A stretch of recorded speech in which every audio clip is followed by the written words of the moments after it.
Welcome করছি। যেহেতু আপনারা ইনকাম ট্যাক্স লয়ার হওয়ার একটি স্বপ্ন নিয়ে কোর্সে জয়েন করেছেন, এই পরীক্ষাটায় আপনার কোন কোন বিষয় আছে সিলেবাস থেকে এটা আমরা আগে এক নজরে দেখে নিই। কারণ আপনার কোনো পরীক্ষায় প্রস্তুতি গ্রহণ করতে হলে সেই পরীক্ষা সম্পর্কে আপনার একটি ক্লিয়ার কনসেপ্ট থাকতে হয়। সো আমরা প্রথমে দেখে নেই যে এই পরীক্ষাটা আসলে কিভাবে হবে, কয়টি টপিক আছে, কি সিলেবাস আছে, দেন আমাদের তারপরে প্রিপারেশনটা শুরু হবে। তো এই লিখিত পরীক্ষা হবে, এখানে কোনো প্রিলি এক্সাম নাই, অর্থাৎ এমসিকিউ নাই, এখানে ডিরেক্টলি আপনার রিটেন এক্সাম হবে। তো প্রথমত আমরা দেখব যে রিটেন এক্সামটা হবে, তার মধ্যে আমাদের চারটি সাবজেক্ট। নাম্বার ওয়ান হচ্ছে ইনকাম ট্যাক্স। চারটি সাবজেক্ট, বিষয় হচ্ছে চারটি। এক নম্বর হচ্ছে ইনকাম ট্যাক্স, যেহেতু এটা ইনকাম ট্যাক্সেরই পরীক্ষা, অর্থাৎ কর আইনজীবী, তাহলে মেইন সাবজেক্টই কিন্তু ইনকাম ট্যাক্স। এই ইনকাম ট্যাক্স থেকে আপনাকে 40 থেকে 50 মার্কের প্রশ্ন করা হবে রিটেন। তাহলে ম্যাক্সিমাম কোশ্চেন করা হবে আপনাকে ইনকাম ট্যাক্স ল থেকে। আর ইনকাম ট্যাক্স ল এটা এমন একটি ল, এটা মোস্ট চেঞ্জেবল একটি ল। বাংলাদেশে বর্তমানে 2000 আইন আছে, এর মধ্যে সব থেকে মোস্ট চেঞ্জেবল লর মধ্যে একটি হচ্ছে ইনকাম ট্যাক্স। এটা কিন্তু শুধুমাত্র একটি আইন দিয়ে চলে না। যেমন এখন আমাদের আইন আছে ইনকাম ট্যাক্স অ্যাক্ট 2023, বাট শুধুমাত্র একটি আইন দিয়ে কিন্তু ইনকাম ট্যাক্স কমপ্লিটলি আপনি সকল পারপাস সার্ভ করতে পারবেন না।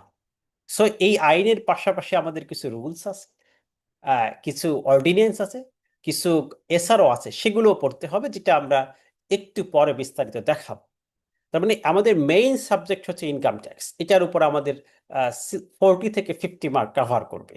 যদি আপনি শুধুমাত্র ইনকাম ট্যাক্স লটাকে ভালোভাবে জানেন, ভালোভাবে ফোকাস করেন, তাহলে আপনার পাস মার্ক উঠে যাবে। কারণ পাস মার্ক হচ্ছে আপনার 40-তে, 50% মার্ক আপনার পেতে হবে। সিলেবাসে কিন্তু এবার একটু পরিবর্তন এসেছে গতবার থেকে, আপনারা দেখলেই বুঝতে পারছেন। এবার অ্যাকাউন্টিং থেকে সাধারণত 20 মার্কের প্রশ্ন হতে পারে, আর বাংলা ইংরেজি থেকে 10 মার্কের প্রশ্ন হতে পারে। এভাবে কিন্তু আমাদের সিলেবাসটা মোটামুটি একটি ধারণা দেওয়া হয়েছে, যে সাবজেক্ট এবং সাবজেক্টের মানবন্টন।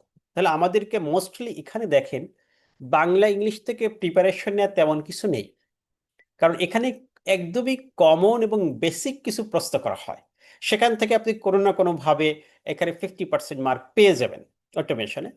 অ্যাকাউন্টিং এ যাদের সাবজেক্ট ছিল, যারা এমবিএ করেছেন অথবা অ্যাকাউন্টিং এ অনার্স মাস্টার্স করেছেন, তাদের জন্য কিন্তু এটা খুব খুব ইজি, কারণ এখানে খুব বেসিক লেভেলের কোশ্চেনগুলো করা হবে, আপনি পারবেন। আর তাদের জন্য ভাইটাল পয়েন্ট হচ্ছে ইনকাম ট্যাক্স লটাকে ফোকাস করতে হবে। আর যারা আইনে পড়েছেন তাদের ইনকাম ট্যাক্স লটা কিছুটা পড়া আছে, তাদের এটাকে সর্বোচ্চ গুরুত্ব দিয়ে পড়তে হবে। আমরা একদম গাইডলাইন দিয়ে দিব কিভাবে আপনাকে পড়তে হবে, কোন কোন পয়েন্ট পড়তে হবে। এটা তো বড় একটি ক্ষেত্র, বড় একটি বিষয়। আপনি কি সবকিছু পড়বেন না? এই কোর্সটা কিসের জন্য? কোর্সটা হচ্ছে যে কোন পয়েন্টটি আপনি পড়বেন, কি পরীক্ষায় আসতে পারে, আপনি কিভাবে লিখবেন, কিভাবে সহজে পাশ করবেন, এরকম ভাবে আপনাকে প্রস্তুত করবে খুব সহজেই। মাত্র 12টি সেশন যদি আপনি কমপ্লিট করেন, দেখবেন আপনার সকল সিলেবাস কমপ্লিট। আপনার কাছে পরীক্ষাটি সহজ হয়ে গিয়েছে। যেভাবেই প্রশ্ন আসুক, যেভাবেই কঠিন ম্যাথ দিক, আপনি এটা আনসার করতে পারবেন। সেই সক্ষমতা তৈরি হয়ে যাবে। এরপরে আমরা মডেল টেস্ট নিব, আপনাকে যাচাই করব, সকলভাবে আপনাদের প্রিপারেশন থাকবে। এছাড়া এই প্রত্যেকটি সেশন তো রেকর্ডেড থাকছেই, আপনি দেখতে পাচ্ছেন। এই জন্যই কিন্তু আমাদের মূলত এই কোর্সটি অফার করা, যে আপনাদেরকে প্রিপেয়ার্ড করে আমরা যাতে সামনের দিকে অগ্রসর হতে পারি, সবাই যাতে এক প্রফেশনে এসে কাজ করতে পারে। তো আমি কিছুদিন আগে প্রফেশনে এসেছি, হয়তো 10 ইয়ার্স প্র্যাকটিস করছি, আপনি 10 ইয়ার্স পরে আসছেন, বাট আপনাদের জন্য আমাদের একটা পরিশ্রম এটা থাকবেই, যাতে করে আপনারা ভালো করতে পারেন। তাহলে আমরা সিলেবাস সম্পর্কে আশা করছি যেটা ক্লিয়ার কনসেপ্ট পেয়েছি। এই চারটি সাবজেক্ট থেকে আমাদের কোশ্চেন করা হবে, তাহলে মেইন সাবজেক্ট হচ্ছে চারটি। ওকে, এরপর আসেন এই চারটি সাবজেক্টের মধ্যে বেসিক মূল সাবজেক্ট হচ্ছে আয়কর আইন। এবার আয়কর আইনের মধ্যে আমাদের কোন কোন পার্টিকুলার্স গুলো আছে, কোন কোন বিষয়গুলো আছে। আয়কর আইনের মধ্যে আছে আমাদের আয়কর আইন 2023। এই আইনটি আমরা জানি যে 1860 সালে প্রথম ইনকাম ট্যাক্স বিষয়ক আইন সারা পৃথিবীতে প্রথম হয়, যেটা শুরু হয় কিন্তু এই ইন্ডিয়ান সাবকন্টিনেন্ট দিয়ে 1860 সালে। সেখান থেকে আয়কর আইনের সূত্রপাত, এবং সর্বশেষ 2023 সালে নতুন করে আমাদের একটি ইনকাম ট্যাক্স ল তৈরি করা হয়েছে, আয়কর আইন, যেখানে 345টি সেকশন আছে, 25টি অধ্যায় আছে এবং 8টি তফসিল আছে। এই বড় একটি আইন এবং জটিল একটি আইন কিন্তু আমাদের আছে। এই আইনটা কিন্তু সম্পূর্ণ সিলেবাসের অন্তর্ভুক্ত। এখন বলেন তো, যারা এখনো ইনকাম ট্যাক্স লয়ারই হতে পারলো না, তারা কি এই আইনের সম্পূর্ণ বিচার বিশ্লেষণ, সম্পূর্ণ বিষয়গুলো কি জানা সম্ভব? না। এজন্য আইনের ভিতর থেকে আপনাকে প্রশ্ন করা হবে না, বাট আইন থেকে আপনাকে এমন কিছু প্রশ্ন করা হবে যা আইনজীবী হওয়ার জন্য অন্তত জানা প্রয়োজন, বা অ্যাজ এ বাংলাদেশের রেসিডেন্স হিসাবে, ট্যাক্স পেয়ার হিসাবে আপনার জানা প্রয়োজন। সেই রকম কিছু কমন কিছু প্রশ্ন করা হবে, যেগুলো আপনাদেরকে আমরা প্রিপেয়ার করব। 2 নম্বর বিধান হচ্ছে, দেখেন, ইনকাম ট্যাক্স যেহেতু একটি জটিল আইন এবং এটা একটা ফিসকাল ল, মানে বাজেটের সাথে সম্পৃক্ত একটি আইন। প্রতি বছর আমাদের বাজেট হয়, প্রতি বছর গভর্নমেন্টের একটি প্ল্যানিং থাকে যে এবছরে আমি কি কি ডেভেলপ করব, এবছরে আমার শিক্ষা ব্যবস্থা কেমন হবে, আগামী দিনে আমাদের যাতায়াত ব্যবস্থা কেমন হবে। এই যে প্ল্যানিং, এই প্ল্যানিং এর অংশ হচ্ছে বাজেট। এই বাজেটকে বাস্তবায়ন করতে হলে আমাদের রেভিনিউ কালেকশন করতে হয়, আর এই রেভিনিউ কালেকশন করে দেওয়ার অথরিটি হচ্ছে এনবিআর। তো প্রতি বছর যে বাজেট এনবিআর কে দেওয়া হয়, এই এই কারণে আমাদের এই বাজেট কালেকশনের জন্য, রেভিনিউ কালেকশনের জন্য আমাদের আইন পরিবর্তন করতে হয়। তাহলে এই যে আয়কর আইন, তো 23 ফিক্সড একটা আইন আছেই। এরপরেও প্রতি বছর, যেমন আয়কর আইন 2024, এরপর অর্থ অধ্যাদেশ 2025, অর্থাৎ এই প্রতি বছরই একটি অর্থ আইন হয়। এটা আয়কর আইনের সাথে সামঞ্জস্যপূর্ণ, অর্থাৎ এটা পরিপূরক। যদি এই আয়কর আইনের কোনো বিষয় 2025 সালে এসে চেঞ্জ হয়, তাহলে এটা হবে অর্থ অধ্যাদেশ দিয়ে। অধ্যাদেশ কেন? কারণ এই সময় আমাদের গভর্নমেন্ট ছিল না, সংসদ ছিল না, এ কারণে অধ্যাদেশ।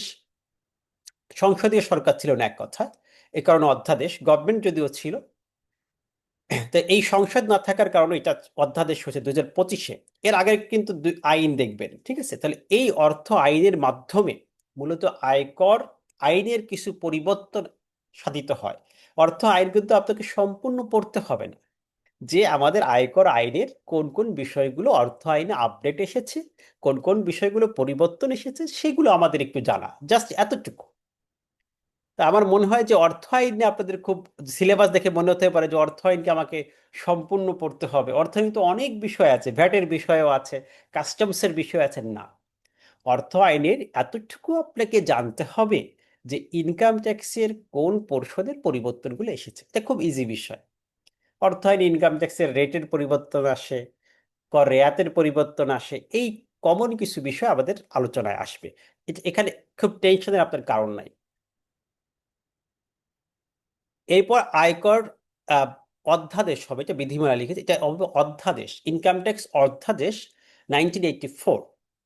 সেখানে আমাদের একটি অধ্যাদেশ হয়েছে, ইনকাম ট্যাক্স রুলস 1984, এটা আমাদের সিলেবাসে আছে।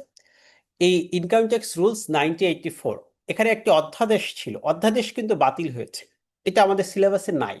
ইনকাম ট্যাক্স অর্ডিন্যান্স 1984 আমাদের সিলেবাসে নেই, বাট সেখানে কিছু রুলস ছিল যেগুলো এখনো কার্যকর, যেমন রুলস 8 এখনো কার্যকর।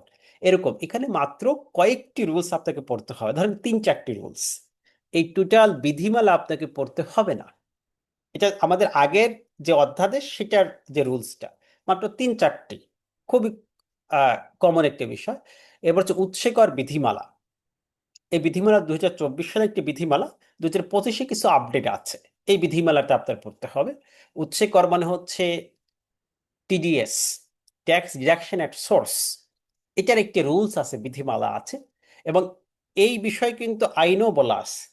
আইনের সেকশন 86 থেকে 139 পর্যন্ত বলা আছে, সপ্তম অধ্যায়। যেমন ইনকাম ট্যাক্স আইনে 25টি অধ্যায় বললাম না, তার মধ্যে সপ্তম অধ্যায়ে এই বিষয়টি আলোচনা আছে। আবার এই আলোচনার প্রেক্ষিতে এই রুলস মানে হচ্ছে মূলত ব্যাখ্যা, আইনের ব্যাখ্যা। একটি বিধিমালাও জারি করা হয়েছে, সেই বিধিমালাটাও আমাদের প্রয়োজন। বাট এখান থেকে হয়তো একটি কোশ্চেন আপনাদের আসবে। এটা খুব জটিল বিষয় না, খুব সহজ বিষয় একটি। এরপর এডিআর বিধিমালা। এডিআর অর্থ হচ্ছে অল্টারনেটিভ ডিসপিউট রেজুলেশন, অর্থাৎ ইনকাম ট্যাক্সের বিষয় নিয়ে যখন কনফ্লিক্ট অ্যারাইজ হয়, এটা বিকল্প পদ্ধতিতে, এটাকে বলা হয় মেডিয়েশন, মধ্যস্থতাকারীর মাধ্যমে যদি এটাকে সলিউশন করা হয়, এটাকে বলা হয় এডিআর। এটার একটি পদ্ধতি আমাদের এখানে দেওয়া আছে। সেই পদ্ধতিটা আমাদের এই এডিআর বিধিমালাতে বলা আছে। তা এই এডিআর বিধিমালাটা আমাদের এই কারণে প্রয়োজন হয় সেই পদ্ধতিটা জানার জন্য। এরপর আছে দান কর আইন। ইনকাম ট্যাক্সের সাথে দান করের একটা রিলেশন আছে। অনেকে মনে করে যে আমার প্রপার্টি, আমার অ্যাসেট আমি দান করব, সেক্ষেত্রে কোনো ট্যাক্স নেই। না, দান করের উপরও আমাদের ট্যাক্স দিতে হয়। এজন্য ইনকাম ট্যাক্সের সাথে সম্পর্ক আছে। এজন্য দান কর আইন ছোট্ট একটি আইন, এখানে একদমই মাত্র 1 পৃষ্ঠা বলা চলে, 2 পৃষ্ঠার একটি আইন। এই কয়েকটি ক্লজ দিয়ে একটি আইন, এই আইনটি আমাদের সিলেবাসের অন্তর্ভুক্ত। সেখান থেকে আমাদের হয়তো একটি প্রশ্ন আসবে মিনিমাম। এই তাহলে এই যে যে আমাদের আইনি বিষয়গুলো আছে, 6টি বিষয় আছে ইনকাম ট্যাক্সে, এই 6টি বিষয়ের থেকে আমাদের কোশ্চেন আসবে। এবং এই 6টি বিষয়ের অ্যাপ্লিকেশনটা আমাদের আসবে। অ্যাপ্লিকেশন মানে হচ্ছে প্র্যাকটিক্যাল। যেমন আপনি ইনকাম ট্যাক্স আইন জানলেন, জেনে কি করবেন? একজন ব্যক্তি রিটার্ন তৈরি করবেন, ক্যালকুলেশন করবেন, ট্যাক্স অ্যাসেস করবেন, তার রিবেটের অ্যাসেসমেন্ট করবেন। এই বিষয়গুলো আপনি জানেন কিনা, বুঝেন কিনা, এটা প্র্যাকটিসটা হচ্ছে আমাদের এই আইন এবং বিধির বাস্তব প্রয়োগ, যাতে আমরা ম্যাথমেটিক্যাল সলিউশন বলে থাকি। তাহলে এটাও কিন্তু আমাদের একটা যে এখান থেকে আমাদের সলিউশন করতে হবে, সলিউশন আসবে। তাহলে এটাও আমাদের গুরুত্বপূর্ণ একটি পার্ট, যে এখানে আমাদের কাজ করতে হবে, এখানে আমাদের সলিউশন করতে হবে। তা আয়কর আইন এবং বিধির বাস্তব প্রয়োগ আমাদের শিখতে হবে। এখন দেখেন, এই পরীক্ষায় যদি আপনি প্রস্তুতি গ্রহণ করতে চান, আমরা যেভাবে আপনাকে প্রিপেয়ার করব, আবার মনে হয় যে শুধু এই পরীক্ষা না, এরপরে যে প্র্যাকটিক্যাল লাইফে কাজ করবেন, সেই কাজের একটি অংশ কিন্তু আমরা এখানে শিখব। ঠিক আছে? তাহলে এটা হচ্ছে আয়কর আইন থেকে আপনার সম্পূর্ণ সিলেবাসটা আমি বললাম, যে আয়কর আইনে এই 6টি টপিক আছে এবং এই 6টি বিষয়ের একটি প্র্যাকটিস, বাস্তবিক প্রয়োগ, এটাও সিলেবাসের অন্তর্ভুক্ত। এরপরে হচ্ছে আমাদের আয়কর আইনের পরে আমাদের অ্যাকাউন্টিং। অ্যাকাউন্টিং নিয়ে আজকে খুব বেশি কথা আমরা বলবো না। এই হিসাব বিজ্ঞানীরাও আমাদের কিছু একদম কমন যে টপিকগুলো আছে, বিশেষ করে আমাদের আর্থিক বিবরণী, ব্যালেন্স শিট, ইনকাম স্টেটমেন্ট, সেখান থেকে প্রশ্ন এসে থাকে। অনেক সময় রেওয়া মিলও আসে। তো এই কয়েকটি বিষয় থেকে আমাদের ঘুরিয়ে ফিরিয়ে প্রশ্ন হয়, খুবই কমন এবং ইজি বিষয়ের উপর প্রশ্ন হয়। সেগুলো আমরা হয়তো পরবর্তীতে আলোচনা করব। আজকে আমি ইনকাম ট্যাক্স লটাকে মূলত ফোকাস করব।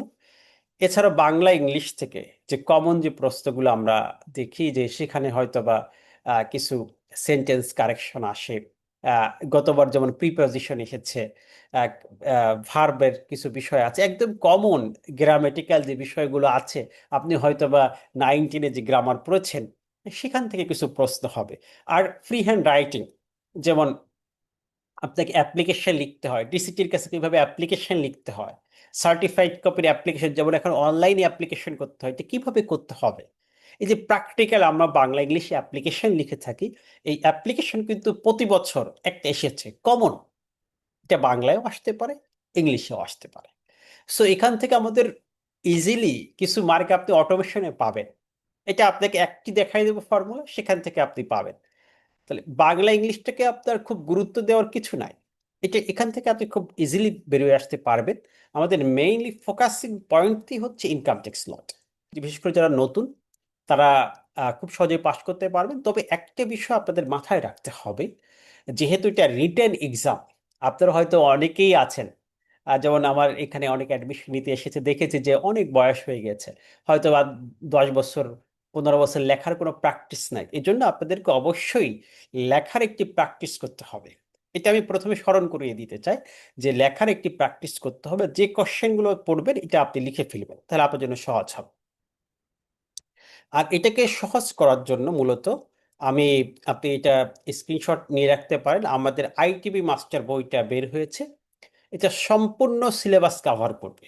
আপনার ইনকাম ট্যাক্স আইনের সকল বিষয় এখানে আলোচনা আছে, অ্যাকাউন্টিং আছে, পরীক্ষার প্রিভিয়াস যে কোশ্চেন তার অ্যানালাইসিস আছে, পরীক্ষার সলিউশন আছে প্রশ্নগুলো, এবং এবছর কোন ধরনের প্রশ্ন আসতে পারবে তার একটা ধারণাই সেখানে দেওয়া আছে। শর্ট কোশ্চেন থেকে শুরু করে ব্রড কোশ্চেন থেকে শুরু করে ম্যাথ, এগুলো সব দেওয়া আছে। পাশাপাশি আমাদের রিটার্নের একটা প্র্যাকটিস দেওয়া আছে, যাতে আপনি প্র্যাকটিক্যাল লাইফে এই বইটা কাজে লাগে। শুধু এই পরীক্ষাই শেষ না, পরীক্ষার পরেও আপনার এই বইটা আপনার জন্য উপকারে আসবে। টোটালি প্রত্যেকটা হেডস থেকে ইনকামের আমাদের ট্যাক্স রিটার্নের সলিউশন দেওয়া আছে। তাহলে ই রিটার্নের সলিউশনও কিন্তু এই বইতে দেওয়া আছে। অনেকে মনে করছে শুধুমাত্র পরীক্ষার জন্যই আমি এরপরে বই আমার কাজে মনে হয় লাগবে না, বিষয়টা এরকম না। এই বইটা আমি এমনভাবে তৈরি করেছি আপনাদের পরীক্ষা এবং পরীক্ষা পরবর্তী একটি গাইডলাইন হিসাবে এই বইটি কাজে দেবে। কারণ প্রিভিয়াস আমার যে বইগুলো ছিল বাজারে ব্যাপক, আপনি দেখবেন যে এই ট্যাক্স মাস্টার বই আমাদের যদি অনলাইন দেখেন ব্যাপক সারা পড়ছে। আগের যে বইটা ছিল এই যে আমাদের ট্যাক্স মাস্টার, এরপরে ভ্যাট মাস্টার, অনেকগুলো এগুলো আমাদের already almost top listed popular বই হিসেবে সাড়া পেয়েছে। সেভাবে এই আপনাদের কর আইনজীবী নিবন্ধন পরীক্ষার প্রস্তুতি যে বইটি আছে আইটিবি মাস্টার, আশা করছি এটাও বেশ কাজে লাগবে। তারা যারা অর্ডার করবেন, আপনারা এই যে নাম্বারটি আছে, যারা বুক সেল করে তাদের নাম্বার, এখানে আপনি যোগাযোগ করবেন, আর আমরা আপনার গ্রুপে লিংক দিয়ে দিব, সেখান থেকে অর্ডার করতে পারবেন। তা এটা আপনাকে সহায়ক হিসাবে কাজ করবে। এর বাহিরে আমরা যে লেকচারগুলো আপনাকে দিচ্ছি এটা কিন্তু প্রেজেন্টেশন শিট, লেকচার শিট আপনাকে গ্রুপে আমরা দিয়ে দিব।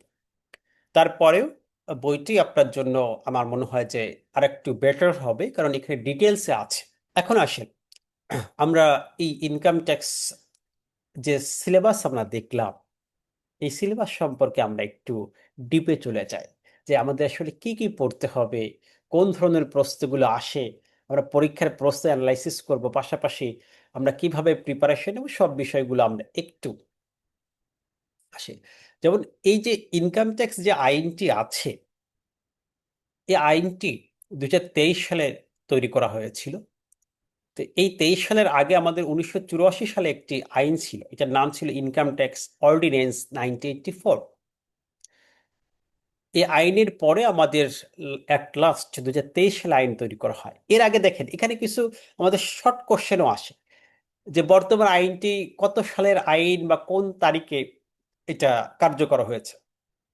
এটা মূলত 22শে জুন 2023 তারিখে এই আইনটি প্রণয়ন করা হয়।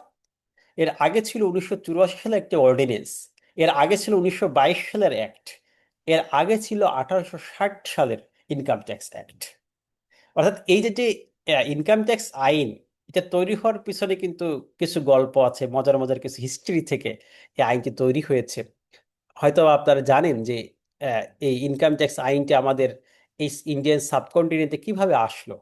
একদম শুরুতে 1857 সালে যখন সিপাহী বিপ্লবের কথা আপনারা জানেন, যে সিপাহী বিপ্লব হলো, হওয়ার পরে দেখা গেল কি আর্থিক সংকট, রাষ্ট্র তখন চলে না।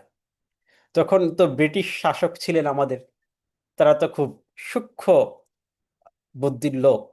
তারা চিন্তা করলো তাহলে কিভাবে আমাদের রাষ্ট্রের যেহেতু আর্থিক কোষাগারের সংকট, এটা কিভাবে মোকাবেলা করা যায়। তখন তারা ভেবে দেখলো যে আমাদের কাছে অর্থ নেই, কিন্তু রাষ্ট্রের জনগণের কাছে তো অর্থ আছে, তাদের তো ইনকাম আছে, তাদের কাছ থেকে আমাদের অর্থ কালেক্ট করতে হবে। এই কালেক্ট করার যে সিস্টেম, এই সিস্টেম ডেভেলপ করলো ইনকাম ট্যাক্স আইন দিয়ে। তখন 1857 সাল থেকে শুরু করে এই 3 বছর তারা অ্যানালাইসিস করে গবেষণা করে তারা 1860 সালে ইনকাম ট্যাক্স অ্যাক্ট 1860 এটা তৈরি করলো। এর ফলেই কিন্তু আমাদের ইনকাম ট্যাক্স আইনের সাথে আমাদের পরিচিত হওয়া, ইন্ট্রোডিউস হওয়া, দেন সেখান থেকেই কিন্তু আমরা ইনকাম ট্যাক্স দিয়ে আসছি। বর্তমানে আমাদের যে আইনটি ফলো করে আমরা ইনকাম ট্যাক্স পে করি বা ইনকাম ট্যাক্সের সমস্ত কার্যাবলী পরিচালিত হয়, এটা হচ্ছে ইনকাম ট্যাক্স অ্যাক্ট 2023, এই আইনটা আমাদের পড়তে হবে। এই আইনের মধ্যে 345টি সেকশন আছে। যেমন এখানে একটি 1 মার্কের প্রশ্ন হতে পারে যে আয়কর আইনে মোট কয়টি ধারা আছে। তখন আমাদের উত্তর কি হবে? 345টি ধারা আছে, 25টি অধ্যায় এবং 8টি তফসিল আছে। তাহলে আইনে দেখেন, মূলত আইনে যে কোনো আইনে দুটি বিষয় থাকে, একটি হচ্ছে তফসিল আর একটি হচ্ছে সেকশন বা ধারা। তফসিল মানে হচ্ছে কোনো একটি বিষয়ের বিস্তারিত বিবরণ অথবা তালিকা। তফসিল শব্দটি দুটি অর্থে ব্যবহার করা হয়, কখনো তালিকা অর্থে, আবার কখনো বিবরণ অর্থে। যেমন এই আইনের ষষ্ঠ তফসিলটা আমাদের গুরুত্বপূর্ণ, কর অব্যাহতি আয়, এটা তালিকা দেওয়া আছে, 36টি তালিকা দেওয়া আছে। ঠিক আছে, তাহলে এই যে অব্যাহতি আয় যে তালিকা একটা তফসিলে দেওয়া থাকলো, এটাকে বলা হচ্ছে তফসিল। যে এই তফসিলে তালিকা দেওয়া আছে। এরকম 8টি তফসিল আছে। যেমন আপনার অপ্রদর্শিত সম্পত্তি কিভাবে প্রদর্শন করতে হবে, এই যে বিধান আছে, এটা তফসিল 1-এ বলা আছে। এরকম ভাবে আমাদের 8টি তফসিল আছে। তো এই তফসিল এবং এই 345টি সেকশন আমাদের জন্য সিলেবাসের অন্তর্ভুক্ত, যদিও আমাদের সকল সেকশন পড়তে হবে না, সকল তফসিলও আমাদের পড়তে হবে না। আমরা একদমই স্পেসিফিক সাজেশন ভিত্তিক আপনাদেরকে এখানে সিলেবাস দিয়ে আমরা আপনাদেরকে প্রিপেয়ার করব। বিগত বছরের প্রশ্নের মধ্যে আমরা লাস্ট 3 ইয়ার্সের অ্যানালাইসিসটা আপনাদেরকে দেখাই, তাহলে মনে সব ক্লিয়ার হয়ে যাবে। যেমন আমাদের 2017 সালে পরীক্ষা হয়েছিল, 24-এর আগে 2017 সালে পরীক্ষা হয়েছিল। 24-এর প্রশ্নটা তুলনামূলক সব প্রশ্নের থেকে সহজ হয়েছে। এটার কারণ হচ্ছে এই পরীক্ষাটি দীর্ঘদিন হয়নি। আপনারা জানেন যে হাইকোর্টের রিট ছিল, তার কারণে পরীক্ষাগুলো নেওয়া সম্ভব হয়নি। সবকিছু ওভারকাম করে যে 2024-এ প্রশ্ন করা হয়েছে, এটা একদম সহজ করা হয়েছে। আপনাকে এই প্রশ্নকে স্ট্যান্ডার্ড ধরলে হবে না। এর আগের যে প্রশ্নগুলো সেগুলো একটু স্ট্যান্ডার্ড ছিল। আমরা 2024-এ যে প্রশ্নগুলো ছিল সেগুলো একটু দেখাই। যে একটা ছিল সংক্ষিপ্ত উত্তর লিখুন, এরকম 10টা প্রশ্ন ছিল। যেমন কর এই 2017-18 কর বছরে মহিলা করদাতার করমুক্ত সীমা কত। এবার হয়তো বা এই প্রশ্ন থাকলে থাকবে 2025-26 কর বর্ষে মহিলা করদাতার করমুক্ত সীমা কত। এরকম অর্থাৎ 1 মার্কের যে প্রশ্নগুলো আছে সেরকম আমাদের 10টি প্রশ্নতে 10 মার্ক ছিল। এরপর টিকা বা সংজ্ঞা লিখুন। টিকা লিখুন, যেমন এখানে কর রেয়াত কি, তারপর হচ্ছে ট্যাক্স হলিডে কি, এরকম ভাবে কিছু বিষয় ছিল। এরপর হচ্ছে ফ্যাক্ট ছিল, একজন ব্যক্তির, যেটা আমরা বললাম আয়কর আইনের বাস্তব প্রয়োগ, এই বিষয়টা ছিল। সেখানে আমাদের ছিল যে একটা ফ্যাক্ট ছিল, সেখান থেকে আমাদের মোট আয় নির্ণয় করা, তার রেয়াত নির্ণয় করা, তার কর নির্ণয় করা, সারচার্জ নির্ণয় করা, রিটার্নের সাথে ট্যাক্স কত। এই টোটাল একটি ফ্যাক্টই 10 মার্ক, এরকম ভাবে প্রশ্ন ছিল। তার মানে এই প্র্যাকটিক্যাল যেটা আমরা বললাম যে আইনের বাস্তব প্রয়োগ, সেগুলো ছিল। এরপরে ইংরেজিতে একটা প্রবন্ধ ছিল, বাংলায় কিছু আপনার এই যে পরামর্শমূলক কিছু ফ্রি হ্যান্ড রাইটিং ছিল। এবার এই যে উৎসে কর থেকে প্রশ্ন ছিল, রিটার্ন দাখিল থেকে প্রশ্ন ছিল, অ্যাপিল থেকে প্রশ্ন ছিল, এগুলো সব ব্রড প্রশ্ন। এডিএর থেকে প্রশ্ন ছিল, এই যে এডিএর বিধিমালা আপনাদের আছে, এখান থেকে দেখেন এই কমন প্রশ্ন, এই উৎসে কর, এডিএর, এই প্রশ্নগুলো কিন্তু থাকবেই, এবারও থাকবে। এটা বাদ দিয়ে কিন্তু আপনাকে প্রশ্ন করবে না। তার মানে আমরা জানি যে কি কি প্রশ্ন থাকবে। আপনাদেরকে একদম স্পষ্ট বলে দেবো যে এই প্রশ্নগুলোই থাকবে। সেগুলোকে এরপর আমাদের এই যেটা রেওয়া মিল করতে দেওয়া ছিল, যেটা আমি বললাম যে দুইটা বিষয়, ফাইনাল অ্যাকাউন্ট অথবা রেওয়া মিল থেকে প্রশ্ন আসবে এরকম। লাস্ট যে প্রশ্ন করা হলো 2024-এ, এই প্রশ্নটি ছিল একটি আপনার বলা চলে সব থেকে সহজ। যে আপনি একদম আইন থেকে নির্ধারিত কোনো উত্তর তারা চায়নি, আপনার মতো আইন থেকে কি জানেন সেরকম কিছু বলা চলে নিজের থেকে যে উত্তরগুলো দেওয়া যায় সেরকম কিছু প্রশ্ন ছিল। আইন থেকে খুব কম প্রশ্ন করা হয়েছিল। যদিও এটা খুব স্ট্যান্ডার্ড প্রশ্ন হয়েছে, বিষয়টা এরকম না, এই প্রশ্নটা সহজ করা হয়েছে। এর থেকে একটু কঠিন বা একটু হার্ড টাইপের প্রশ্ন এবার হবে, যেটা আমরা অলরেডি জেনেছি। তা এটা হয়তো 2017 সালের যে স্ট্যান্ডার্ড অথবা 11 সাল, সেই স্ট্যান্ডার্ডের কোশ্চেনটি হবে, এর আগের বছরগুলোতে যেভাবে প্রশ্ন হয়েছে। হ্যাঁ, তবে সেখান থেকে একটু সহজ হবে। আর এই প্রশ্নগুলো যেভাবে হয়েছে ইতিপূর্বে, সে প্রশ্নগুলো দেখলে আপনি বুঝতে পারবেন এই পরীক্ষাটি আসলেই সহজ, যদি আয়কর আইন সম্পর্কে আপনার মিনিমাম ধারণা থাকে। আর যদি আপনার ধারণা না থাকে, আফটার 6 লেকচার অথবা 7 লেকচার পরে আপনার মনে হবে যে এই পরীক্ষায় পাশ করাটা সহজ। বাট যারা এই কোর্সে নাই, সিস্টেম জানে না, তাদের জন্য কিন্তু কঠিন হয়ে যাবে। তারা বুঝবে না যে কোন জায়গা থেকে শুরু করব, আমার কি পড়তে হবে, কি প্রয়োজন, কতটুকু লিখতে হবে, কিভাবে লিখতে হবে, এই বিষয়গুলো। তো এইগুলো নিয়ে জন্য আমাদের কোর্স, যেমন এখানে ছিল যে আয়করের অবদানের 10টি বাক্য লিখো, কর আইনজীবী হিসেবে কি কি সেবা দেন সেটা আমাদের ছিল। তারপর কর আইনজীবীর রাজস্ব আহরণে কিভাবে কাজ করে সে সম্পর্কে ছিল। তারপর উৎসে কর, দেখেন এখানেও কিন্তু উৎসে করের এক্সাম্পল ছিল। তাহলে উৎসে কর থেকে প্রশ্ন আসবে। দান কর, এই দান কর থেকেও কিছু প্রশ্ন আসছে। এডিআর, এটা কমন। দান কর, উৎসে কর, এডিআর, এখান থেকে কমন প্রতি বছরে কিছু না কিছু প্রশ্ন এসেছে। তাহলে এই 3টি টপিক কমন টপিক। এরপরে এই যে যে অ্যাপিলের বিষয়টা, সংক্ষিপ্ত হলে কি করবে, মানে অ্যাপিল করবে, সেই বিষয়গুলো থেকে প্রশ্ন এসেছে। একটা ক্যালকুলেশন এসেছে, খুবই শর্ট একটা ক্যালকুলেশন, ইজি একটা ক্যালকুলেশন, সেই ক্যালকুলেশনটি এসেছে। তারপর কিছু মতামত এসেছে, কর দিবসের উপর লিখতে বলা হয়েছে, মানে ট্যাক্স ডেটা কি সে সম্পর্কে লিখতে বলা হয়েছে। তারপরে এখানেও কিছু ফ্যাক্ট এসেছে, প্র্যাকটিক্যাল জিপি রেট নিয়ে কোশ্চেন এসেছিল এরকম। এরপর হচ্ছে যে বাংলায় যেমন গণ অভ্যুত্থান ছিল, সেখানে লিখতে বলা হয়েছে, এক কথায় প্রকাশ এসেছে, ইংরেজিতে অনুবাদ এসেছে। এরপরে অ্যাপ্লিকেশন, যেটা আমি বলছি এটা কমন, অ্যাপ্লিকেশন আসবেই, বাংলায় হোক অথবা ইংরেজিতে হোক, একটি কমন। এরকম প্রশ্নগুলো ইতিপূর্বে আমাদের এসেছে। তার মানে এই প্রশ্নগুলো যদি আমরা অ্যানালাইসিস করি, তাহলে এই সিদ্ধান্ত নেওয়া যায় যে প্রশ্নের ধরন অনুযায়ী কি কি প্রশ্ন আসতে পারে। আমরা এই সিদ্ধান্ত নিতে পারি সিদ্ধান্তগুলো কি কি এবার আসে। 1 নম্বর প্রশ্ন আমার আসতে পারে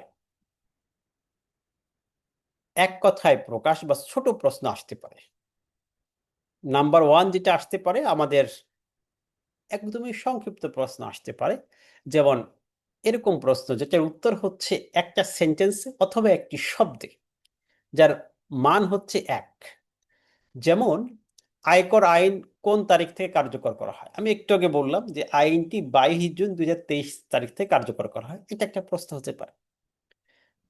আয়কর দিবস কত তারিখ, এটা 30 নভেম্বর, অর্থাৎ রিটার্ন দাখিলের নির্দিষ্ট তারিখ আমাদের এই আইনের সেকশন 80 কতে বলা আছে, সাবসেকশন অর্থাৎ 2-এর 80 কতে এই কথা বলা আছে। তাহলে এভাবে আমাদের প্রশ্ন আসতে পারে। সবগুলোই বই আছে, পাস মার্ক হচ্ছে 40। আমরা প্রশ্নের অ্যান্সার গুলো দিব ইনশাআল্লাহ, আপনাদের প্রত্যেকটি প্রশ্নের অ্যান্সার দিব। এরপর ব্যক্তি রিটার্নের দাখিলের শেষ তারিখ কত তারিখ, 30 নভেম্বর, এরকম ভাবে সংক্ষিপ্ত প্রশ্ন আছে। আমরা প্রত্যেকটি সংক্ষিপ্ত প্রশ্ন এখানে আমার বইতে আপনি 110টির মতো এরকম সংক্ষিপ্ত প্রশ্ন পাবেন। এটি আপনার জন্য আনাফ, এর বেশি পড়া লাগবে না। তার মানে এটা সর্বোচ্চ আপনার একদিন লাগবে। এই একদিন আপনি যদি একটু প্রিপারেশন নেন, তাহলে আপনি 10 মার্কের আনসার পেয়ে যাবেন। তাহলে এই সংক্ষিপ্ত প্রশ্নগুলো আমরা অ্যানালাইসিস করে যেগুলো কমন এবং আসার সম্ভাবনা আছে সেরকম 100+ কোশ্চেন তৈরি করেছি। তো সেগুলো আপনাকে হয়তো একদিন সময় লাগবে, এবং প্রত্যেকটি প্রশ্ন আমরা বোঝাই দিব, কারণ থিওরিটার সাথে মিল করে দিব, যাতে করে আপনার প্রশ্নের উত্তরটি মুখস্থ করতে না হয়। আপনি সিস্টেমটা বুঝলে ইতিমধ্যে আপনি অ্যান্সার পেয়ে যাবেন। কিছু কিছু বিষয় মুখস্থ করতে হবে, বাট ম্যাক্সিমাম প্রশ্ন আপনি থিওরিটা বোঝার মাধ্যমে হয়ে যাবে। এখানে হয়তো বা আপনার 10 মার্কের প্রশ্ন আসবে, এটা আপনি ধরে নেন। এই বিগত বছর যে প্রশ্ন এসেছে তার অ্যানালাইসিস করে যে তথ্যগুলো পেয়েছি, সামারি আকারে আপনাদের সামনে বলার চেষ্টা করছি। তাহলে 1 নম্বর প্রশ্ন ধরন হতে পারে সংক্ষিপ্ত প্রশ্ন, এটা আমরা এখানে পেয়ে গেলাম। 2 নম্বরে আমাদের যে প্রশ্নটা আসতে পারে, এটা হচ্ছে সংজ্ঞা বা টিকা লিখুন। ওই যে আসছে যেমন নিবাসী কে, ট্যাক্স হলিডে কি, আয় বর্ষ কি, কর বর্ষ কি, এরকম ইনকাম ট্যাক্সে যে টার্মগুলো বহুল প্রচলিত, বহুল ব্যবহৃত, মোস্ট কমন, সেই টার্মগুলো, সেই বিষয়গুলো থেকে আপনাকে জিজ্ঞাসা করতে হবে। যেমন ট্যাক্স রেয়াত কি, রেয়াত কি। তারপরে আসতে পারে যে এই যে নিবাসী অনিবাসী কারা, কর বর্ষ কি, আয় বর্ষ কি, কর দিবস কি, এই যে যে সমস্ত বিষয়গুলো আছে, কর অব্যাহতি কি, মোস্ট কমন। এখানে খুব ডিপলি আপনাকে হয়তো ট্রান্সফার প্রাইসিং এটা নিয়ে প্রশ্ন করবে না, এই বলে দিলাম যে খুব কঠিনে যাবে না, বাট এই কমন বিষয়গুলো, যেমন আমাদের এই আইনে সেকশন 2-তে 93 ডেফিনেশন আছে, টার্মের ব্যাখ্যা আছে, যেমন পারকিউজিট কি এটার ব্যাখ্যা আছে, এই প্রত্যেকটি শব্দের লভ্যাংশ ডিভিডেন্ড কি এটারও ব্যাখ্যা আছে, সিকিউরিটি কি এটারও ব্যাখ্যা আছে, প্রত্যেকটি টার্মের ব্যাখ্যা আছে। তা এখান থেকে মোস্ট কমন যে টার্মগুলো আছে সেই সম্পর্কিত আপনার কাছে 5-7 লাইন লিখতে হতে পারে। তো এটা খুব সহজেই পারা যায়। এখানে অনেকে মনে করে যে আইনে যেভাবে ডেফিনিশন দেওয়া আছে সেভাবেই আমাদের অ্যান্সার করতে হবে, আইনে যেভাবে সংজ্ঞা দেওয়া আছে সেভাবে অ্যান্সার করতে হবে।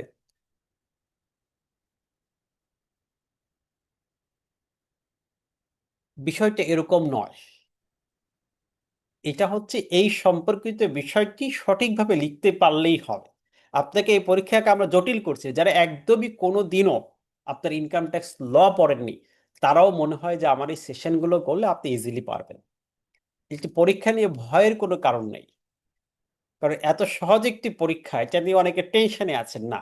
আপনি আমাদের সাথে থাকেন, যেভাবে পরামর্শ দিই সেভাবে অগ্রসর হন, তারপরে দেখেন। কারণ গতবারে আমরা যাদেরকে প্রিপেয়ার্ড করেছি আমার জানা মতে আমাদের ব্যাচে কেউ ফেল করে নাই, অথচ 1000+ আমি নিজে তাদেরকে প্রিপেয়ার করেছি, সবাই আলহামদুলিল্লাহ তারা পাশ করতে পেরেছে। অতএব আপনারাও পারবেন, এটা নিয়ে টেনশনের কিছু নাই। আজকে জাস্ট ধারণা দিচ্ছি কিভাবে প্রশ্নগুলো হয়। তো এরকম আমাদের সংজ্ঞা লিখতে হতে পারে, টার্মের একটা ব্যাখ্যা লিখতে হতে পারে, যেমন ট্যাক্স হলিডে সম্পর্কে কি জানেন লিখুন, প্রশ্ন এরকমই হবে।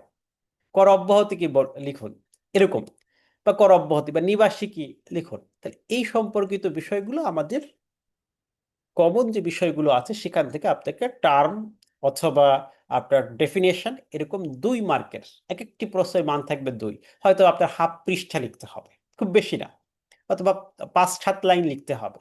এই 5-7 লাইন লিখলেই কিন্তু আপনি 2-এ 2 পেয়ে যাবেন। যেমন সংক্ষিপ্ত প্রশ্ন তো 1 মার্কে একই পাবেন, দেখেন একদম জিস্ট মার্ক, আপনাকে মার্ক কাটার সুযোগ নেই, এখানে 2 মার্কের মধ্যে আপনি 2 পেয়ে যাবেন। তো এরকম কিছু ইম্পর্টেন্ট টার্মের সংজ্ঞা ডেফিনেশন আছে, সেগুলো আমাদের লেকচার শিটেও থাকবে, আর বইতে তো সবগুলো দেওয়া আছে, লেকচার শিটে কম থাকবে, এই জন্য বইটা প্রয়োজন। এবার আপনি প্রশ্নের ক্যাটাগরি অনুযায়ী দেখলাম যে আরেকটি ধরনের।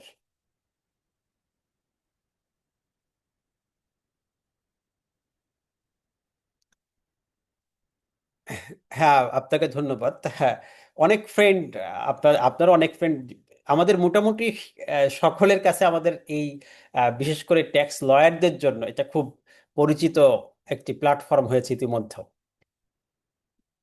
আয়কর আইনে যে ব্রড প্রশ্ন, বড় প্রশ্ন, দেখা যাচ্ছে একটি প্রশ্নে 10 মার্ক, এরকম হয়তো 2টো প্রশ্ন বা একটা প্রশ্ন আপনার থাকবে।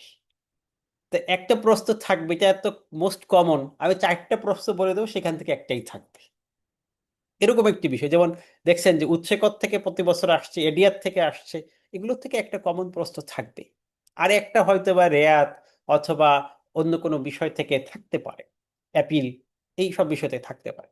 যদি একটা প্রশ্ন হয় তাও সহজ। তো এই কয়েকটি প্রশ্ন কি পড়তে পারবেন না? সর্বোচ্চ আপনার 10টা প্রশ্ন পড়তে হবে, এর মধ্যে একটি কমন পাবেন যদি ব্রড প্রশ্ন আসে। তো এখানে কেমন প্রশ্ন থাকবে, যেমন আয়কর রেয়াত কি, রেয়াত বলতে কি বোঝায়, কয়েকটি রেয়াতযোগ্য খাতের নাম লিখুন। দেখেন একদম কিন্তু আইন না যে রেয়াতে কয়টি খাতে বিনিয়োগ করলে রেয়াত পাওয়া যায়, এটা হলো আইন, সবগুলো খাত লিখতে হবে এরকম না, বলছি কয়েকটি উদাহরণ দেন, এবং রেয়াতের কিভাবে ক্যালকুলেশন করা হয় ব্যাখ্যা করুন। তা আপনার মতো করে ব্যাখ্যা করবেন। এখানে মূল জিনিসটা যদি আপনি বুঝে যান, জানতে পারেন, আপনি কিন্তু প্রশ্নের আনসার করতে পারেন। পরীক্ষাটা এভাবে হয় যে এক্স্যাক্টলি আপনাকে আইনের সবকিছু লিখতে বলে না। অনেকে মনে করে যে এই প্রশ্ন দেখে যে রিয়াতের সবগুলো খাত মুখস্থ করে আমাকে লিখতে হবে, না, এই ধারণা সঠিক নয়। প্রশ্ন যেভাবেই হোক আপনাকে ওই জিনিসটা যদি জানা থাকে, এই বিষয়টা বোঝা থাকে, আপনি খুব সহজে আনসার করতে পারবেন। তাহলে এই বড় ব্রড প্রশ্ন যে 10 মার্ক, হয়তো এখানে আপনি 8-9 মার্ক পেয়ে যাবেন, যে সিস্টেমেটিক ওয়েতে সুন্দরভাবে মূল টপিকে আনসারটি করতে পারেন।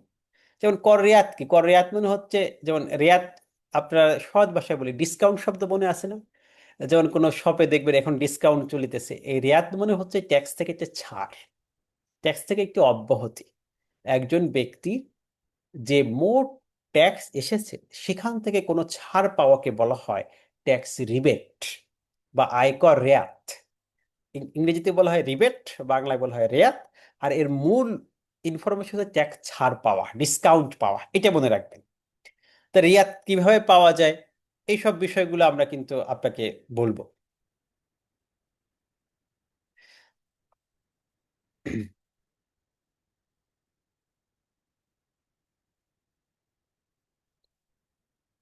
ওকে, দেখে অনেকে এখন বলতেছে যে একজনে লিখছে যে 5টা বই লাগবে। যাই হোক, আমরা এই পরে দেখবো এই সকল বিষয়গুলো। তো এখান থেকে আপনাকে এরকম ভাবে ব্রড প্রশ্ন করা হবে যে আয়কর রেয়াত কি। রেয়াত একটা প্রশ্নের এক্সাম্পল আমি দিলাম, তো এটাকে হলো ব্রড প্রশ্ন। তো এটার নমুনা আমরা শিখবো কিভাবে এটার আনসার গুলো দিতে হয়। এবং লাস্ট যে কোশ্চেনটা, যেমন এই রেয়াতের প্রশ্নটা এখানে আনসার দেওয়া আছে, রেয়াত কি, কোথায় বিনিয়োগ করলে রেয়াত পাবেন, এবং রেয়াতের হিসাবটা। এই 3টি পার্ট মিলে কিন্তু আপনার 10 মার্কের প্রশ্ন। তাহলে এই 3টি পার্ট থেকে আপনাকে 10 মার্কের প্রশ্ন করা হবে, খুব ইজি বিষয়। এরপর হচ্ছে সব থেকে বড় যে বিষয়টা, গাণিতিক সমস্যার সমাধান। এটা একটাও আসতে পারে, দুইটাও আসতে পারে, মিনিমাম। যেমন গত বছর 2টা গাণিতিক সমস্যার সমাধান এসেছে, মিনিমাম একটা তো আসবেই, 2টা আসতেও পারে, ছোট হতে পারে, বড় হতে পারে। গাণিতিক সমস্যার সমাধানগুলো কেমন, যে একটা ফ্যাক্ট দেয়া থাকে, সেখান থেকে আপনার কর কত হবে, বা ইনকাম কত হবে, বা রেয়াত কত হবে, এরকম ছোট ছোট অংশ আসতে পারে। অথবা একটা ফ্যাক্ট দিয়ে আপনাকে মার্ক বেশি দিতে পারে, যে সেখানে আয়কর কত হবে, রেয়াত কত হবে, তারপরে হচ্ছে সেখানে সারচার্জ কত হবে, সকল প্রশ্ন একসাথেও করতে পারে। যদি আলাদা করে তাহলে 5 5 মার্ক করে, 5 5 10। আর যদি একসাথে করে টোটাল 10, এরকম। কিরকম হয় প্রশ্নগুলো, ধরেন একজন ব্যক্তি একটা স্যালারির ফ্যাক্ট দেওয়া থাকলো, যে তার টোটাল স্যালারি হচ্ছে এটা, এবং তার কিছু বিনিয়োগের তথ্য দেওয়া থাকলো, যে তিনি মূল বেতন পেয়েছেন এত টাকা, চিকিৎসা ভাতা এত টাকা, এভাবে একটা ফ্যাক্ট দেওয়া থাকে। যেমন এই ব্যক্তির একটা ফ্যাক্ট দেওয়া আছে। এরপর তার কিছু ইনভেস্টমেন্ট দেওয়া আছে, যে তিনি ভবিষ্যৎ তহবিলে এত টাকা বিনিয়োগ করেছেন, কল্যাণ তহবিলে এত টাকা, এভাবে তার একটা ফ্যাক্ট দেওয়া আছে।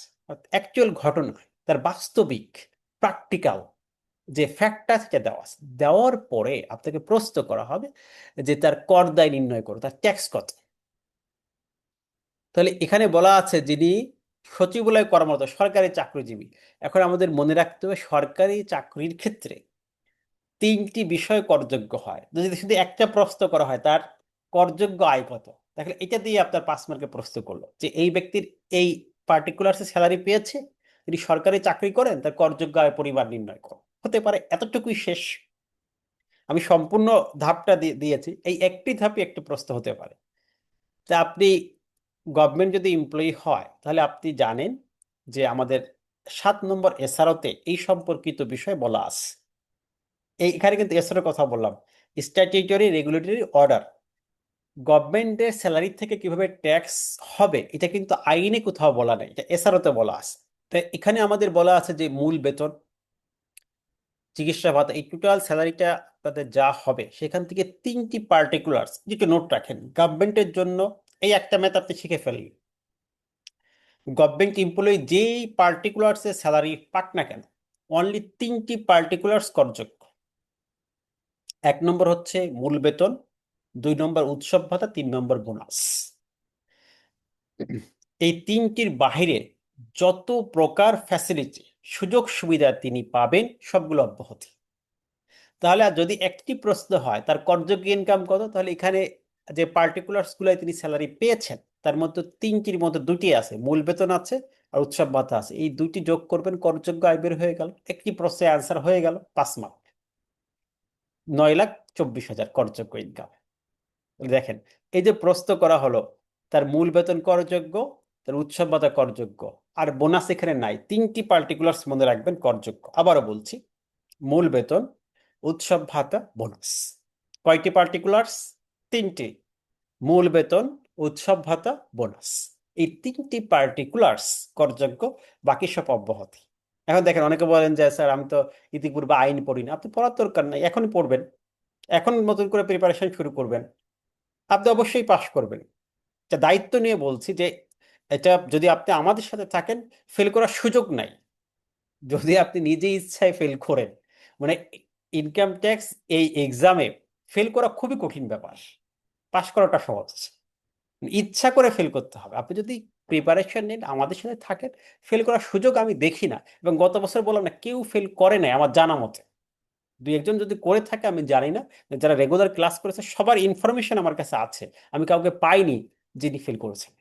তার মানে আপনার অনেকে মনে করতে পারেন খুব কঠিন এক্সাম না, বাট সিস্টেমের সাথে লেগে থাকতে হবে। হ্যাঁ, অনেকে ফেল করেছে, তারা কি তারা নিজের মতো করে প্রিপারেশন নিয়েছে, তারা জানে নাই যে কোন জায়গা থেকে পড়তে হবে, কি পরীক্ষা আসবে, বা কিভাবে একটি প্রশ্নের অ্যান্সার লিখতে হয়, বা লেখার প্র্যাকটিস করাতে, সবগুলো আমরা করাবো ইনশাল্লাহ আপনাদেরকে। আমাদের তো আজকে তো একটা সেমিনারের মতো ক্লাস হচ্ছে, আমরা নেক্সট ক্লাস ইনশাল্লাহ আমাদের, তাহলে তিনটি পার্টিকুলার্স গভর্নমেন্ট এমপ্লয়ির ক্ষেত্রে, মূল বেতন, আবারও বলছি মূল বেতন, উৎসব ভাতা, বোনাস, তিনটে করযোগ্য। তাহলে আপনাকে যেভাবে স্যালারি দিক না কেন, যে অ্যামাউন্ট হোক না কেন, তিনটে যোগ করে আপনি করযোগ্য ইনকাম বের করবেন। তাহলে তার করযোগ্য আয় হয়ে গেল, একটা প্রশ্ন একটা পোর্শন আপনার আনসার হয়ে গেল।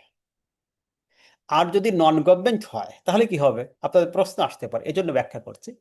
যদি নন গভর্নমেন্ট হয় তার জন্য হচ্ছে টোটাল স্যালারি যোগ করবেন, সেখান থেকে টোটাল স্যালারি যোগ করে দেখবেন মোট স্যালারির পরিমাণ কত হয়। যদি 13,50,000-এর উপরে হয়ে যায় তাহলে 5 লাখ করমুক্ত, বাকিটা করযোগ্য।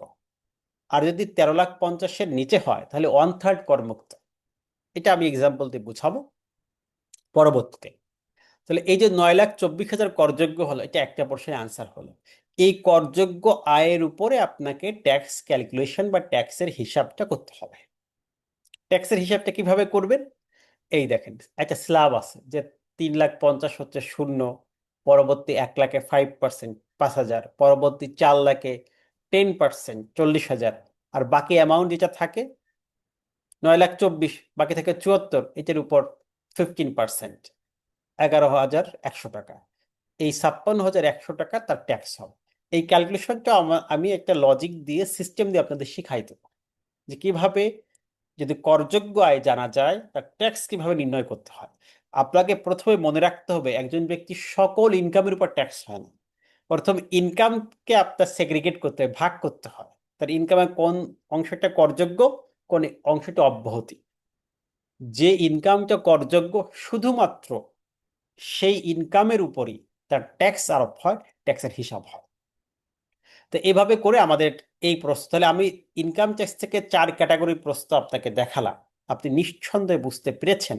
একটা হচ্ছে, আবারও একটু রিপিট করি প্রশ্নের ধরন অনুযায়ী, একটা হচ্ছে আপনার 1 মার্কের প্রশ্ন, খুবই শর্ট, এক কথায় উত্তর, এক লাইন অথবা একটি শব্দ উত্তর। যেমন আয়কর আইনের কয়টি ধারা আছে, এক শব্দ উত্তর, 345টি ধারা লিখলে 1 মার্ক পেয়ে যাবে। 2 নম্বর প্রশ্ন হচ্ছে একটু ধরা যাচ্ছে 2 মার্কের মতো প্রশ্নের অ্যান্সার হবে, যে আপনি কর দিবস সম্পর্কে লিখুন, বা 2টি বাক্য লিখুন, 5টি বাক্য লিখুন, হতে পারে, বা কর দিবস কি বুঝিয়ে লিখুন। এরকম শর্ট নোট বা কোনো টার্ম, কোনো বিষয় সম্পর্কে আপনার কাছে জানতে চাই যে এই বিষয়টা আপনি জানেন কিনা, আসলে ইনকাম ট্যাক্সে এই বিষয়টা গুরুত্বপূর্ণ, এই সম্পর্কে আপনার কোনো নলেজ আছে কিনা। এরকম যে দান কর কি লিখুন, এরকম। বা 5টি বাক্য লিখুন বা 10টি বাক্য লিখুন, এরকম হতে পারে। 10টি বাক্য হলে ব্রড কোশ্চেন হবে, শর্ট কোশ্চেন সর্বোচ্চ 5টি বাক্য অথবা 5টি লাইন আপনাকে লিখতে হতে পারে। আর একটা হচ্ছে ব্রড প্রশ্ন, যে যে বিষয়গুলো ডিপ নলেজ প্রয়োজন, যেমন আপনার উৎসে কর, এডিআর, দান কর, রেয়াত, এইসব বিষয় 4-5টা বিষয় আছে। এই 4-5টা বিষয় থেকে আপনাকে ব্রড প্রশ্ন করা হতে পারে। আর একটা হচ্ছে এই ম্যাথ টাইপের যে সলিউশন, এই এই 4 ধরনের প্রশ্ন। তো তাহলে 4 ধরনের প্রশ্ন যদি আমরা সাজেশন ভিত্তিক আপনাকে প্রস্তুত করি, আপনার আশা করা যায় কোথাও বাধার কথা না, আপনার কাছে এটা খুব ইজি মনে হয়। তো এটাকে আমরা চেষ্টা করব এই 4 ধরনের প্রশ্নকে আপনাকে এইভাবে প্রিপেয়ার করার জন্য। প্রশ্ন অথবা প্রশ্ন করার সাথে সাথে আপনার আজকের সেশনের যে আলোচনা সে সম্পর্কে কোনো মন্তব্য থাকলে, যে বুঝতে পেরেছেন কিনা, অসুবিধা হয়েছে কিনা, কোনো পরামর্শ থাকলেও আপনি বলতে পারবেন। হ্যান্ড রাইজ করেছেন চিন্ময় চক্রবর্তী, আপনি বলবেন। স্যার আমার আসলে দুইটা কোশ্চেন ছিল। এক হচ্ছে স্যার, আমরা কি নন সায়েন্টিফিক ক্যালকুলেটর এক্সাম হলে ইউজ করতে পারবো কিনা? হ্যাঁ, নর্মাল ক্যালকুলেটর পারবেন। প্রাইভেট জব হোল্ডারের ক্ষেত্রে 13,50,000 টাকার কত পার্সেন্ট কর মানে ওই ক্যালকুলেশনটা জাস্ট একবার যদি একটু রিপিট করেন প্লিজ। আপনার এখানে প্রাইভেট এমপ্লয়ের ক্ষেত্রে নিয়মটা হচ্ছে 1/3 অথবা 5 লাখ টাকা, যেটা কম এটা কর অব্যাহতি, বাকিটা করযোগ্য। তো এটাকে যদি আমরা একদম সিস্টেমেটিক বুঝতে চাই তাহলে আমাদের একটা অ্যামাউন্ট বুঝলে হয়। আমি তো আপনাদেরকে লজিক দিয়ে বোঝাই খুব সহজে, আইন দিয়ে বোঝানো কঠিন। যে আপনি যদি একজন ব্যক্তির চিন্তা করেন টোটাল ইনকাম স্যালারি থেকে 13,50,000 হয়, তাহলে তার অব্যাহতি হয় 5 লাখ টাকা। যদি 14 লাখ হয় তাও 5 লাখ, 50 লাখ হলেও 5 লাখ। মানে 13,50,000-এর উপরে যে কোনো নন গভর্নমেন্ট এমপ্লয়ের ইনকাম হলে তার অব্যাহতি 5 লাখ। ঠিক আছে? 13,50,000 থেকে 13,50,000-এর উপরে যে কোনো অ্যামাউন্ট হলে তার জন্য কর অব্যাহতি কত লাখ?